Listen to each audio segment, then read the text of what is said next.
ഇന്ന് നമ്മൾ കാണാൻ പോകുന്ന കാഴ്ച എസ്റ്റേറ്റ് മേഖലയിലെ നീലഗിരി ജില്ലയിലെ പ്രധാനപ്പെട്ട ഒരു ജോലി സ്ഥലമാണ് എസ്റ്റേറ്റ് മേഖല. എസ്റ്റേറ്റ് മേഖലകൾ അധികമുള്ള സ്ഥലമാണ് ഗൂഡല്ലൂർ ഭാഗത്തുള്ളത് സ്ഥലങ്ങൾ.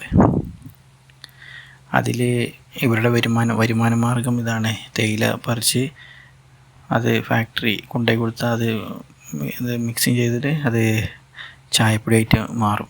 അതിൻ്റെ ജോലിയാണ് തേയില.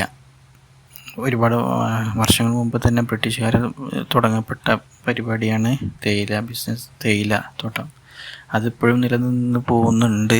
പക്ഷേ ജോലിക്കാർ വളരെ കുറവാണ്. തേയില പറിക്കുന്ന ജോലിക്കാർ ഇപ്പോൾ വളരെ കുറവാണ്. ഇപ്പോൾ മലയാളികൾ, അതുപോലെ തമിഴന്മാർ, അവരെന്നെ അധികം എടുക്കാതെ അവർ വേറെ ജോലിക്കും വരുമാനമുള്ള വേറെ ജോലികൾ കണ്ടെത്തി അവിടേക്ക് മാറി.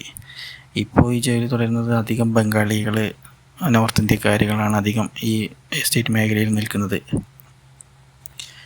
ഇവിടുത്തെ ബുദ്ധിമുട്ടും കാര്യങ്ങളും ഇപ്പോൾ കൂടുതലായി കൊണ്ട് വരാണ്. ആനശല്യം, മൃഗശല്യങ്ങൾ, അങ്ങനെ ഒരുപാട് പ്രശ്നങ്ങൾ കൊണ്ട് ആളുകളൊക്കെ ഇവിടെ നിന്ന് വിട്ടു പോയിട്ടുണ്ട്. ഇപ്പോൾ എസ്റ്റേറ്റ് മേഖല എപ്പോഴും നിലനിൽക്കുന്നതിന് കാരണം ഇപ്പോഴത്തെ ജോലിക്കാർ നിൽക്കുന്നത് കൊണ്ട് മാത്രമാണ്. അല്ലാന്നുണ്ടെങ്കിൽ എപ്പോഴോ അടച്ച് ഒരുപാട് ഭാഗങ്ങൾ ജോലിക്കാരൊന്നും ഇല്ലാത്ത കാരണം കൊണ്ട് അങ്ങനെ പെൻഡിങ് ആയി നിൽക്കുകയാണ്.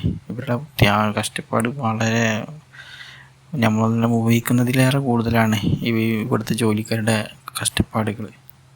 അത് രാവിലെ 7 മണി 8 മണി ആ സമയമാകുമ്പോഴേക്കും ഇവിടേക്ക് വന്ന് ഇവിടെ തന്നെയാണ്. രാവിലെ മുതൽ വൈകുന്നേരം വരെ ഇവിടെ തന്നെയാണ്.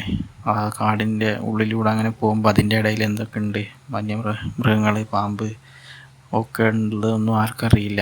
അവർ വരും, ജോലി എടുക്കും, വൈകുന്നേരം ആകുമ്പോൾ പോവും. അതൊരു റൊട്ടീനായിട്ട് ലൈഫായിട്ട് അങ്ങനെ പോവാണ്. വരുമാനം ആണെങ്കിൽ വളരെ കുറവാണ്.